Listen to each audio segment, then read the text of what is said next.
The collapse didn't start with evictions. It didn't start with tenants packing U-Haul trucks in the dead of night. It began with something quieter. A silence behind apartment doors, empty inboxes on listing sites, open houses with no foot traffic, landlords who used to brag now begging strangers to just come take a look. For the first time in a decade, the rent bubble is cracking. Not slowly, not gracefully, violently. Across the country, tenants are finally hitting the breaking point. Wages stagnated, inflation detonated, utilities soared, and after years of landlords pushing prices into the stratosphere, the American renter simply tapped out. The result? Vacancies rising, rents falling, concessions multiplying, and landlords, who once ruled the market like royalty, now entering their first real panic since 2008. This isn't a softening, it's not a normalization, it's not seasonal pressure, it's the bubble bursting, quietly, brutally, and nationwide. 1. The vacancy surge. No economist predicted. It started quietly, a few empty units here, a couple of now leasing banners there. Then, almost overnight, the shift became impossible to ignore. Entire apartment buildings, once fully occupied, once brimming with waiting lists, began showing lights off in half the windows. Leasing offices started extending their hours. Property managers, once arrogant gatekeepers of a brutal rental market, began returning calls within minutes. Not because they wanted to, because they were desperate. For the first time in more than a decade, America is witnessing a genuine vacancy surge. Not a regional glitch, not a seasonal dip, but a structural break in the rental economy that even the most bullish analysts didn't see coming. And it all comes back to a simple, devastating truth. Renters ran out of money before landlords ran out of greed. 1. Oversupply meets overstretched tenants. During the pandemic-era housing mania, developers sprinted to build luxury units in every major city. Towers rose, cranes multiplied. Investors believed the rental market would boom forever, that tenants would swallow any price, any increase, any demand. But while developers built like the world was overflowing with wealthy renters, the real world was doing something else entirely. Wages stagnated, debt skyrocketed, inflation suffocated budgets, utilities doubled, car insurance doubled, groceries exploded, tenants weren't upgrading, they weren't moving, or they weren't searching for better amenities, they were drowning. And when 2025 rolled into 2026, something broke. All those new buildings opened, all those new units hit the market, but the tenants they were built for didn't exist. Supply met reality, and reality won. 2. Population growth stalled at the worst possible moment. Landlords spent the last decade bragging about record demand, but that demand was a mirage, fueled by migration spikes, remote work reshuffling, and pandemic distortions. Now, the movement stopped. Gen Z can't afford to move out. Millennials are consolidating households. Boomers are aging in place. Immigration slowed. Remote workers returned to offices or left expensive states entirely. America didn't run out of apartments, it ran out of renters. Landlords built a future for a population boom that never materialized. 3. The rent-to-income ratio finally snapped. For years, the average American renter paid 30-40% of their income on rent. Then it became 50%, in some cities 60%. Economists called it unsustainable. Landlords called it market rate. But in 2026, renters called the landlords bluff. They stayed put, they downsized, they moved in with family, they left overpriced cities, they refused renewals, they stopped applying. Demand didn't soften, it collapsed. And vacancies surged. Not gradually, not regionally, nationwide. 4. The tipping point, the new empty class buildings. There's a phrase spreading quietly among property managers: empty class luxury. These are the high-end, high-rent, high-amenity buildings built between 2021 and 2024. Glass towers filled with pools, gyms, rooftop grills, and study lounges. And they're empty, not because people don't want to live in them, because people cannot pay $2,700 for a one-bedroom anymore. Some buildings sit at a 40% occupancy, 35% occupancy, even below 30%. The vacancies aren't random, they're concentrated in the exact markets that pushed renters the hardest. Austin, Phoenix, Denver, Tampa, Nashville, Charlotte, Atlanta, Seattle, Portland. The bubble didn't burst in slow motion, it ruptured. So T5, the silence landlords fears. Every landlord knows the real danger isn't a tenant leaving, it's a tenant not arriving. An empty unit is a hemorrhage. 2 empty units is a crisis. 10 empty units is structural failure. Vacancy is the killer landlords can't negotiate with. No lease, no cash flow, no mortgage payments, no refinancing, no building. And with interest-only loans expiring, landlords are learning the one lesson they spent a decade ignoring. You cannot build a business model on people who are too broke to rent your product. The vacancy surge is not the problem, it's the warning. Vacancies aren't the collapse. Vacancies are the signal of the collapse. A sign that renters have reached their breaking point. A sign that landlords push too far. A sign that the rent bubble, inflated by greed, speculation, and delusion, has finally run out of oxygen. And this is only the beginning, because what happens next isn't a soft landing, it's a panic. 2. Landlords' desperation, playbook, and why it's failing. The panic didn't begin with headlines, it began with banners. 1 month free, 2 months free, no deposit, free parking, free Wi-Fi, move-in bonus, 500 gift card on approval. These were once rare, almost embarrassing admissions of weakness. Now they hang like surrender flags across every major American city. Bright colors wrapped around buildings that were supposed to print money forever. This isn't marketing, it's triage. Even the landlords will admit it privately. We tried everything, nothing is working. Because no matter how many incentives they throw at tenants, the problem isn't the offer. The problem is the economy tenants are living in. 1. The return of free rent, the last-ditch incentive. The first tactic landlords reach for when vacancy spikes is the classic bribe. Free months. 1 month free, 2 months free. Some buildings, the truly desperate ones, offer 3. It makes the advertised rent look lower. It makes the lease look tempting. It pulls in the curious. But here's the hidden flaw. Renters no longer think in terms of effective rent. They think in terms of survival. A $2,400 one-bedroom offering 1 free month is still a $2,400 apartment once the calendar flips. And renters already know they can't afford it. Landlords are offering a discount on a product no one has the income to sustain. Free rent doesn't fix budget collapse. 2. Slash deposits. Waived fees, none of it hits the real pain point. Landlords are now waiving application fees, admin fees, pet fees, parking fees, key fob fees, trash fees, community fees, amenity charges. It doesn't matter. These were never the expenses suffocating renters. Renters don't need $50 in savings. They need $600.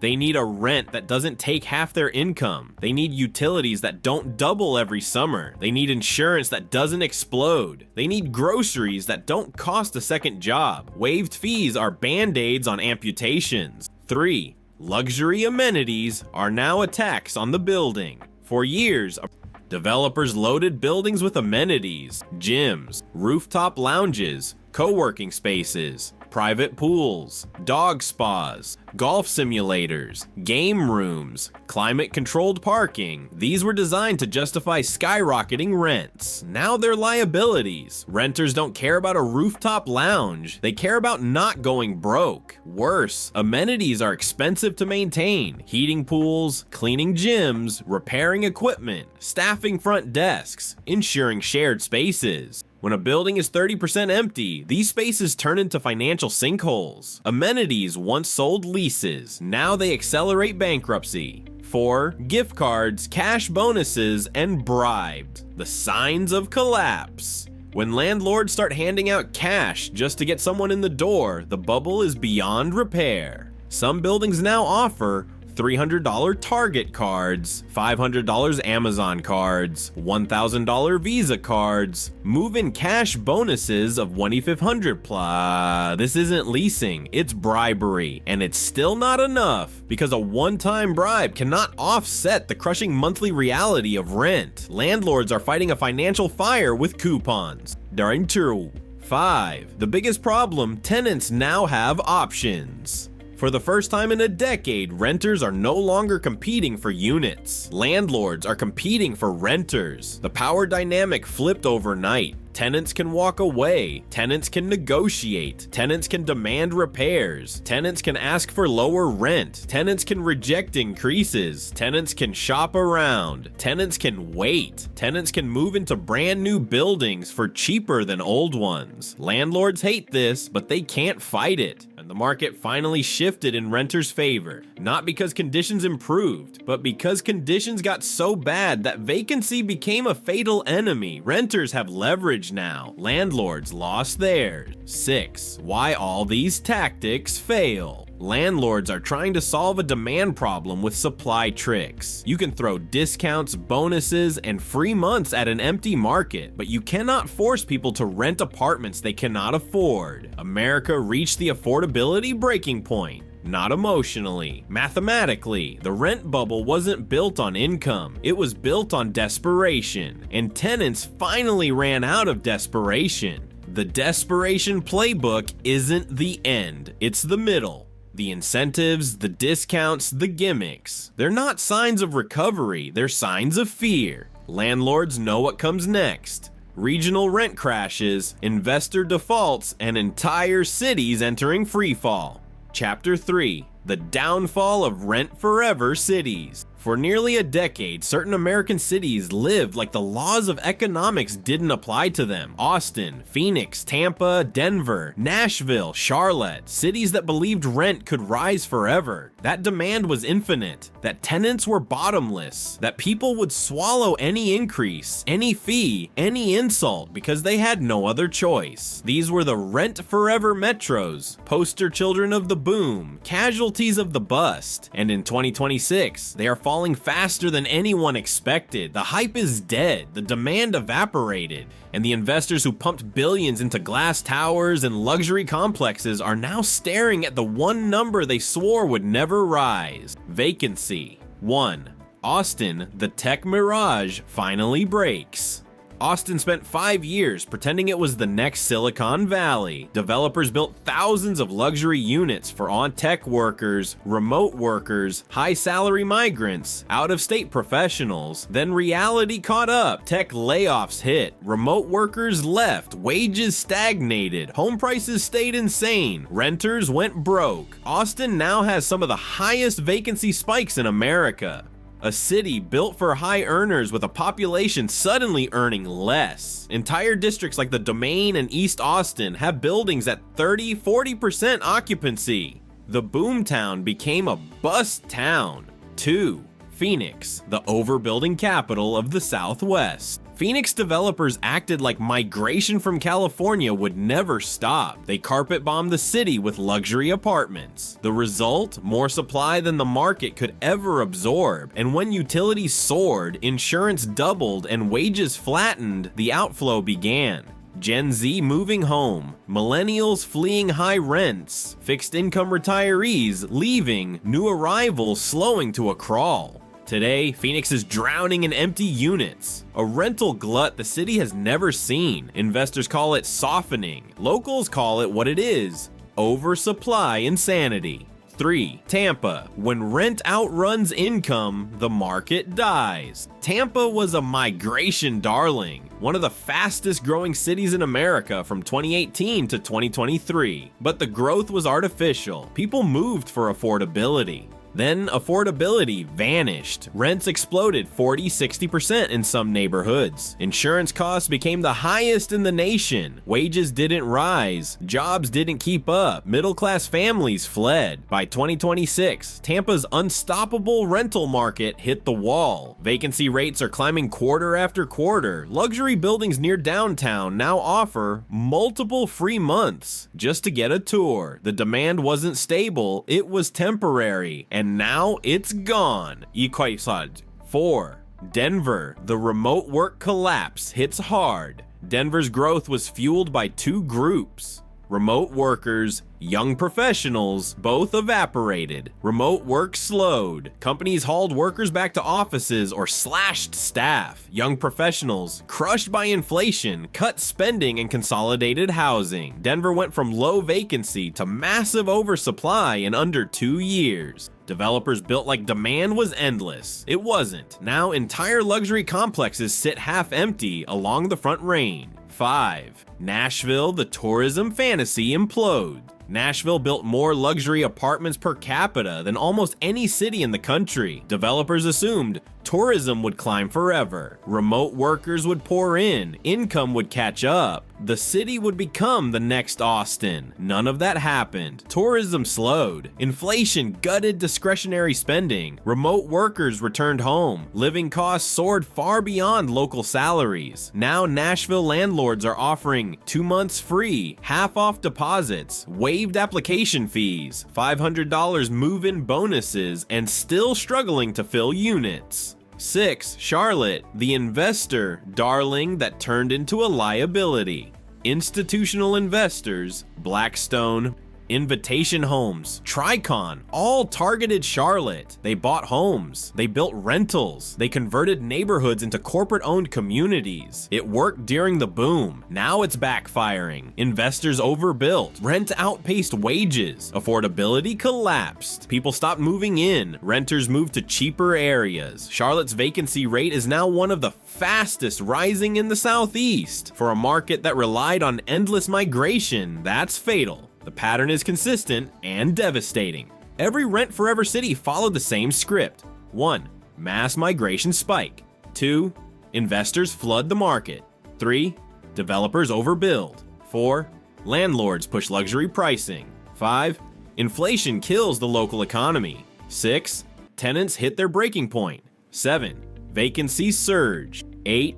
Concessions explode. 9. Rents fall. 10. Landlords panic. This collapse isn't about a few cities. It's about a broken national model. The American rental market was built on unlimited migration, unlimited wage growth, unlimited tolerance for high rent. All three were illusions. Now the collapse is happening in real time, and the next phase is even worse. What happens when landlords themselves can no longer pay their own bills? That's where we head next. Chapter 4. The Multifamily Meltdown, when investors can't pay their own bills. For years, the apartment market looked invincible. Buildings rose, rents soared, investors bragged, landlords printed money, and every housing expert repeated the same lie. Multifamily real estate is recession-proof. But in 2026, that myth is dead. Behind the glossy brochures and rooftop pools, an invisible crisis is exploding, one far more dangerous than falling rents or rising vacancies. Because the truth is this: landlords themselves can no longer pay for the buildings they own. Not the mom and pop owners, not the medium-sized operators, not even the institutional giants who spent the last decade buying half the apartments in America. The entire multifamily system is cracking from the inside, and the panic among investors has already begun. 1. The interest-only loan bomb is going off. During the boom years of 2020-2023, landlords signed interest-only loans to buy overpriced apartments. Why interest only? Because it kept payments cheap. It juiced investor returns. It allowed them to pay almost nothing toward the principal. Banks were willing to lend unlimited amounts. Everyone assumed rents would rise forever. These loans were time bombs disguised as financing. And now, in 2026, the bombs are detonating. The interest-only periods are ending. Principal payments are kicking in. Refinancing is impossible because interest rates have doubled. A building that once needed $150,000 per month to break, even now needs $260,000. Vacancies rising at the exact moment loan costs explode is the nightmare scenario every landlord feared, and it's happening everywhere at once. 2. Buildings. Once cash cows are now negative cash flow. In normal times, a multifamily building should, yes, pay its mortgage, pay utilities, pay maintenance, pay staff, pay insurance, pay taxes, and still generate profit. But 2026 is not normal. The math now looks like this: income down, vacancies, concessions, price cuts, expenses up, insurance, taxes, utilities, security, interest. Result: thousands of buildings across America are now negative cash flows, meaning the owner is losing money every single month just by keeping the doors open. And when a building goes negative, something dark happens behind the scenes. Maintenance stops, repairs get delayed, elevators break, pools shut down, trash piles up, staff hours get cut, safety declines, tenants flee, vacancy rises further, income collapses completely. Negative cash flow is not a financial issue. It's a death spiral. Disorder. 3. Institutional landlords are getting crushed the hardest. The public was told that companies like Blackstone, Greystar, Tricon, Invitation Homes, Avalon Bay, Equity Residential would stabilize the market and bring professional efficiency. Instead, they did something else. They borrowed billions on interest-only loans to buy buildings at peak prices under the belief that rent would rise forever. Now those loans are resetting, and these giants are choking. Internal documents from several large operators reveal the same phrase: unable to meet debt service, meaning they can't pay the mortgage on buildings worth less today than what they borrowed. This is how commercial real estate collapses, not suddenly, but through thousands of slow motion failures happening quietly, property by property. 4. Refinancing is no longer an option. Normally, when loans reset, landlords refinance. But 2026 killed that escape route. Banks are refusing to refinance buildings with rising vacancies, falling rents, declining property values, negative cash flow, delinquent tenants, unstable neighborhoods, high insurance risk. Even if a landlord wants us to refinance, banks won't touch the deal unless the owner writes a massive check up front, and most landlords can't, which means loans default, buildings go to special servicers, investors panic, equity gets wiped out, properties fall into distress. This isn't a rumor, it's already happening. Entire apartment portfolios in Texas, Arizona, Utah, Nevada, Florida, and Colorado have entered a technical default. When the debt bubble hits housing, it hits hard. 5. Insurance and taxes, the two knives they didn't see coming. Even if landlords survive the rent crash and the loan resets, two more blades are slicing through their balance sheets. Insurance, up 40-200% depending on the state. Florida, Texas, California, catastrophic. Property taxes, up 10-25% in many markets. Because cities are desperate, they're losing revenue, so they tax the landlords even harder. Landlords can't raise rent, tenants can't pay more, vacancy is rising, so owners are stuck between higher taxes, higher insurance, lower income. It's a trap with no exit. 6. The coming wave of multifamily defaults. When a single landlord defaults, nothing happens. When hundreds default, lenders panic. When thousands default, the entire financial system starts shaking, and 2026 is heading straight into that direction. Here are the early signs: large landlords missing payments, foreclosure auctions increasing, distressed property sales rising, banks quietly offloading multifamily loans, private lenders refusing new deals, developers halting projects mid-construction. Everything that led to the 2008 housing crisis is appearing again, but this time, it's not homeowners collapsing, it's the landlords, the investors, the institutions, the ones who thought they were too big to fail. 7. The final truth: the market didn't correct, it broke. For a decade, went as the rental market was a one-sided war. Landlords raised rents, tenants had no choice, investors made fortunes, developers built endlessly, banks financed everything, regulators stayed silent. But the war ended because the losing side, renters, ran out of money, and the winning side, landlords, ran out of renters. The multifamily meltdown isn't a landlord problem, it's the logical end of a system built on debt, greed, speculation, overbuilding, delusion, wage stagnation. The rent bubble isn't bursting because tenants fought back. It's bursting because the math finally failed. And when math fails, the collapse accelerates, quietly, then all at once.